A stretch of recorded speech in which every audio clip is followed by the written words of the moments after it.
Abantu abatannategeereka babadde bambadde engoye eza bulijjo bongedde okukwata abanuupu. Bongedde okukwata abanuupu abalala omuli omuvubuka Happy Mugisha ne baleka be yabadde nabo nga banyumya. Balumbye amaka ga Fred Nyanzi eyakazibwako Chairman Nyanzi ekyebando mu kiro ekyakeeseza ku Sande kyokka yeemulungudde n'abaddukako. Nga tebannagenda wa Nyanzi basoose okukwata James Mubiru, kansala omulonde owa Nankulabye Kasubi ne Lungujja.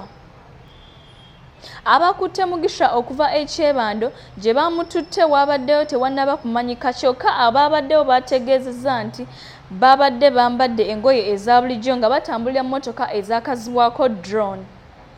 Majoli Nyanzi Katumba gwe twasanze ku poliisi Ekira Road ng'agenze okuggulawo omusango yategeezezza nti abasirikale bazze mu kiro wabula embwa ne zibalemesa okuyingira bwe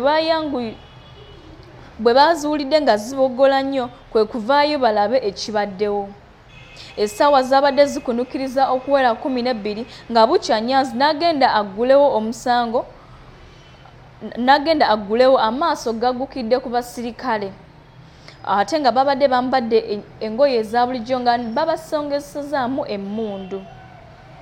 Nyanzi muganda wa Robert Kyagulanyi era yavuganya ku kifo ky'omubaka wa Kampala Central Muhammad Nsereko n'amuwangula kyokka n'amutwala mu kkooti.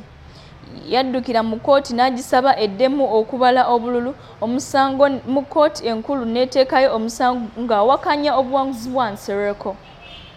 Kyagulanyi ku Sande ku makya yakedde kuteeka obubaka ku mukutu gwe ogwa Twitter ng'ategeeza ab'emmundu abaakedde okuzinda mu maka ga mukulu we ne bateeka abantu be bonna ku mudumu gw'emmundu ne bakwata mutabani we gwe baakuza gwe bayita Happy Mugisha. Mukyala wa Nyanzi annyonnyola nti yatidde nnyo okusongamu emmundu n'abaana nga bwe baba badduka era omu yabadde agezaako okubatunuulira bamukyakisiza oluyi. Yagambye nti baawezezza eddakiika nga 3 be baasenzeza wansi kyokka ng'abalala bali mu bisenge bayaza nga banoonya Chairman Nyanzi eyabadde yeekukumye awantu awatanabategeerekeka. Oluvannyuma baakukusizza omu ku baana gwe baakuza awaka Happy Mugisha ng'awezezza emyaka 15 ne bamutwala gye batamanyi kati. Fred Nyanzi eyabadde yeekukumye kyokka ng'essimu eyitamu yagambye nti endabika y'emmundu ze baabadde nazo balabika nga baabadde basirikale bakugu abamanyi kye bakola era baabadde bagenderedde kukwatayo kyokka ye n'abasinga amagezi. Yagambye nti asuubira ensonga ziringa 2 bayinza okuba nga beekuusa ku by'omusango gw'alina ku mubaka Muhammad Nsereko ekiseera kino gwanoonya amuwe ebbaluwa y'omusango gwe yamuguddeko nga tamulabako. Omwogezi wa NUP Joel Ssenyonyi yategeeza nti abasirikale bataddewo embeera eri ku famire y'abakulembeze buli awagira Robert Kyagulanyi era Nyanzi singa teyabadde mugezi bandibadde bamukutte. Yagambye nti baagala omwana waabwe Happy Mugisha bamubawe era bannyonnyole kiki ekyalumbisizza Nyanzi okuviira ddala ekiro ne ku makya.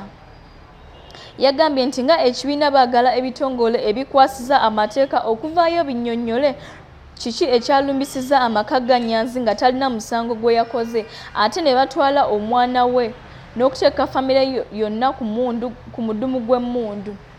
Wabula omwogezi wa poliisi mu Kampala n'emiriraano Luke Owesizige yategeeza LMTV nti poliisi yabadde tennaba kumanya nti waliwo abalumbye amaka ga Nyanzi era n'abantu ba Nyanzi babadde tebagenze ku poliisi kuggulawo musango.